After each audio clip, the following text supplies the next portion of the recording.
guys! Welcome back to my channel. And today, tatry naman natin ang isa sa mga products pinag-uusapan ngayon sa balat ng Pilipinas. Ito yung Vice Water Gel Lip and Cheek Tint. Okay, so I've been with Vice Cosmetics. Baka kala mo talaga nag-employee ng Vice Cosmetics.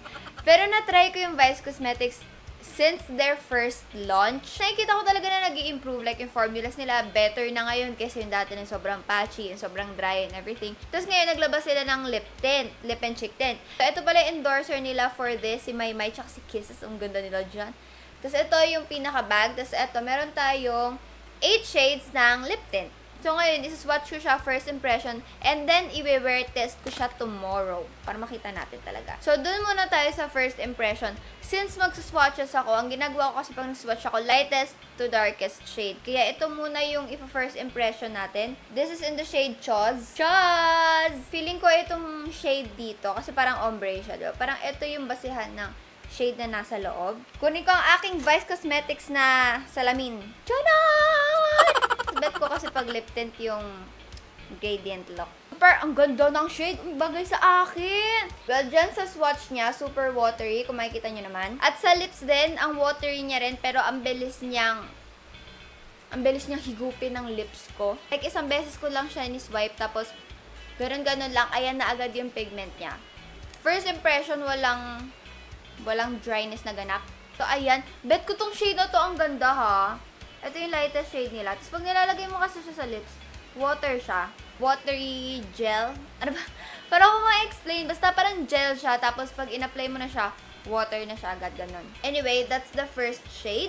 Ito, medyo na-intriga ako kasi orange yung kulay niya dito. This is in the shade Byeeeeee. Uy, bet! Oh, ang ganda ng name. Byeeeeee. Byeeeeee Kels. Ayan na. Oo nga, orange siya. Sa baba lang yung nilalagyan ko, ha? Ay, hindi ko pa pala sila nalalagay sa cheeks. Mamaya, pag nandun na tayo sa super red shade, tsaka ko siya ilalagay sa cheeks. Anyway, this is Byeeeeee. Parang andun lang siya sa... parang andun lang siya sa safe... Parang andun lang siya sa safe side ng orange.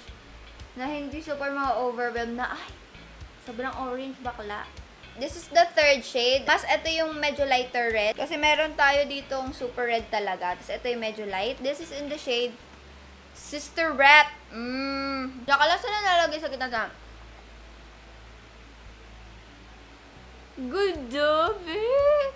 Parang darker lang to ng slight. Kulay pink na iipin ko. Parang darker lang to ng slight dito sa unang shade natin na ginamit kanina. So far, hindi pa nagda-dry yung lips ko. Hindi ko naman sinasabing super moisturizing sa akin. Hindi ko naman sinasabing super moisturizing siya. Kasi hindi ko ma-feel yung fluffiness ng lips ko. Kasi may mga lipstick or lip products na gano'n na super fluffy ng feeling sa lips. Hindi siya gano'n. Parang okay lang. Parang hindi ka mababother na dry yung lips mo. Kasi may mga lip tints na tint lang yung mabibigay sa'yo. Pero tubig na yung the rest. Alam mo yun, parang sinip-sip lang ng lips mo, tas dry na ulit yung lips mo and stuff. Ito hindi. Mararamdaman mong safe yung lips mo na hindi siya dry. Hindi naman siya super moisturizing na parang lip balm. Alam niyo yun. Okay, so dito na tayo sa super red. This is in the shade Kyondi. Ito na yung super red. Ito na yung ilalagay ko sa cheeks ko. Alam, sana hindi magpatong-patong yung kulay ng lip tint. Ito yung problema pag nagsaswatches ng lip tint eh. Koreana, be! Wala pa lang kahit ano sa face ko ngayon. Ilamos ko lang. Nag-mist lang ako dyan nung bench na aloe vera mist. Try muna natin ng dalawa.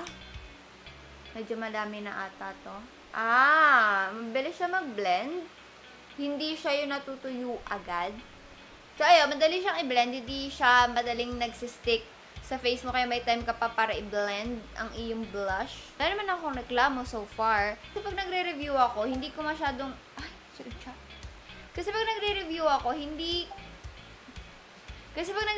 most of the times, hindi ko natatakal lahat ng positive sides. Pero yung negative side kasi parang, pag nakita mo kasi yung parang may mali, talaga manonotice mo yun eh. Kaya sa mga review ko, minsan kulang yung nasasabi ko talaga na positive side nila. Sinasabi ko yung negative side. Sure naman ako nasasabi ko lahat ng negative side kasi like, yung emotions ko, diba? Na pag ayoko talaga, besh, sabihin ko talaga sa inyo. Anyway, ayan yung cheeks ko. Ganda, diba? Anyway, ayun na. So far, wala pa akong hate na shade. This is in the shade Seswang. Oh my gosh, who can relate? I know I'm not the only one na merong ganito palagi. This is in the shade Seswang. Ayan. Medyo pink siya. Ayan siya. Hot pink. Okay, everybody, this is Seswang. Sa totoo lang, hindi ko makita yung... Okay, I'll be honest with you guys. Merong mga shade na parang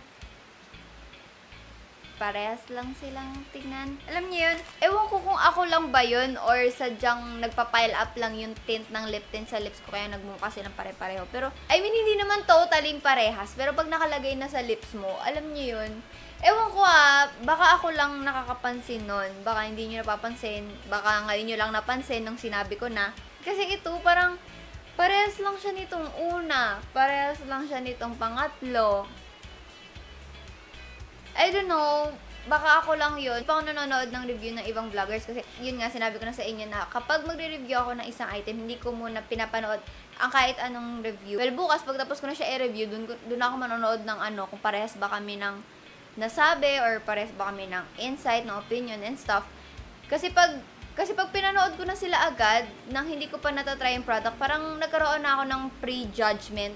May in-expect na ako sa product and stuff. Ayun. Anyway, ayun. Opinion ko lang naman yun. Ito yan, dami na natanggal, pero may tint pa rin siya dyan.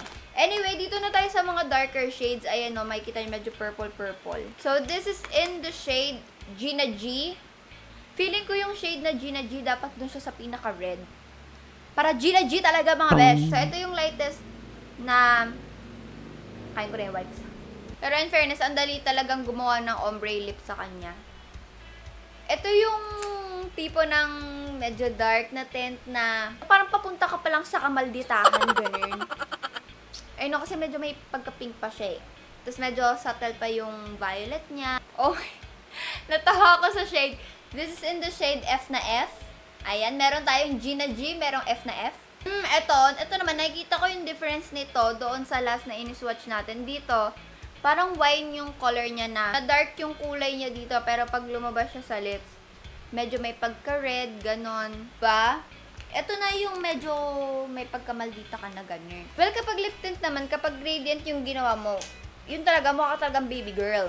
Alam mo yun? Pero pag binuo mo yung lip tint mo, besh, kabahan na silang lahat.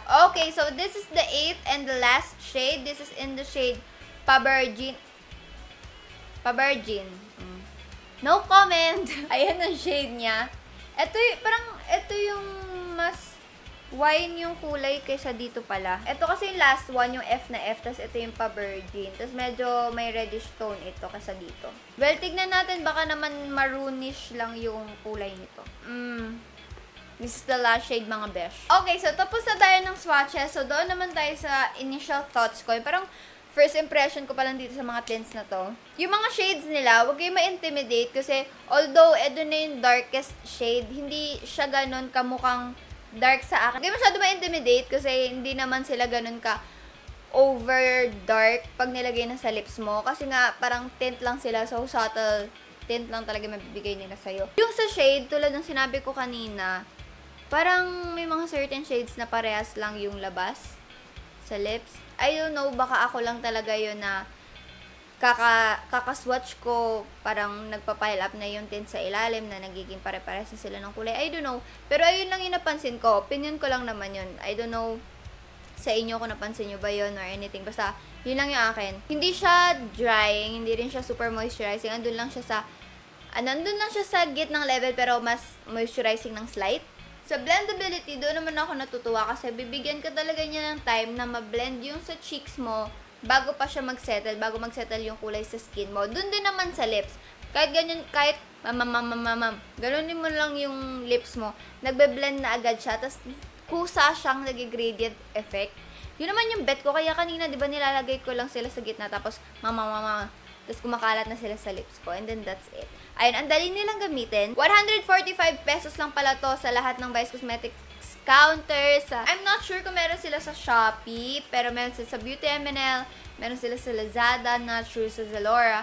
Tapos, ang alam ko, hindi pa siya nila-launch sa stores. Hindi ko alam kung kailan siya ilo-launch. Lumabas siya, yung may mga vloggers na sila May, sila Tony, sila na-review na nila. So, ako, tinry ko mag-order at wala, out of stock nila sa lahat ng online shopping nila. Tapos, wala pa sa stores na. Pero, ayun lang guys.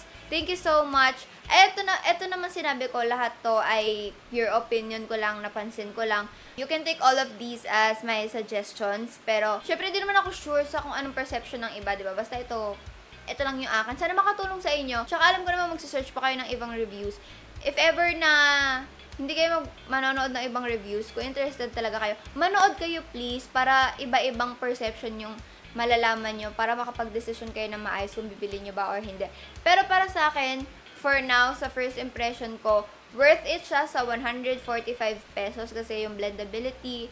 Tapos yung pigment niya, hindi super pack pigment agad. Makokontrol mo siya, parang mabibuild up mo siya.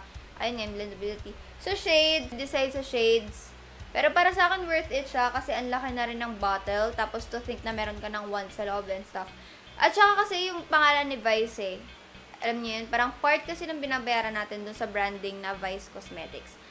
Anyway, that's it for my first impressions. And dun na tayo sa clip na winner test ko na siya.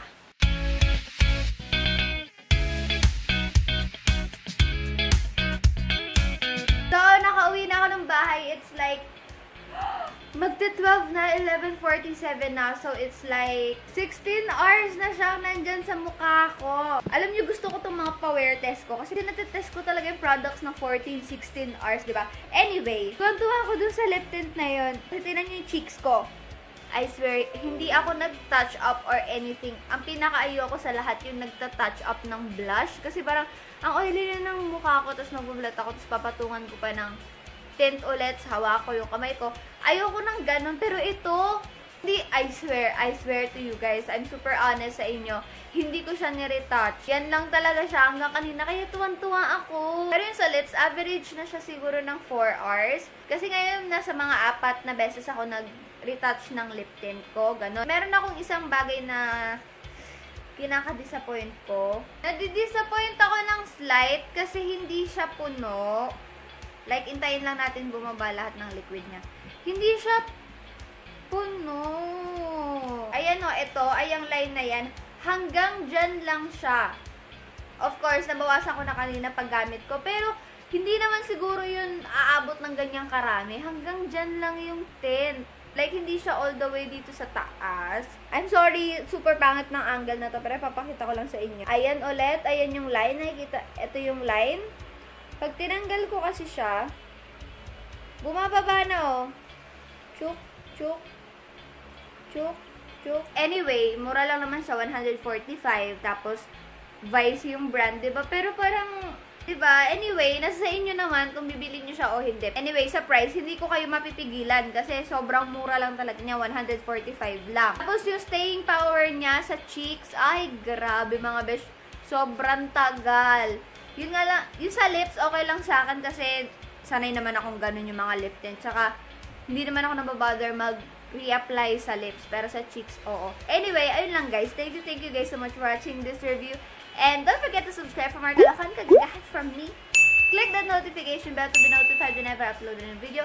Like this video if you like it. Thank you guys so much for watching this video. And I will see you in my next one. Bye! Sorry guys like, alas 12 na kasi like super antok na ang atin. Sorry, babawi ako sa ibang videos.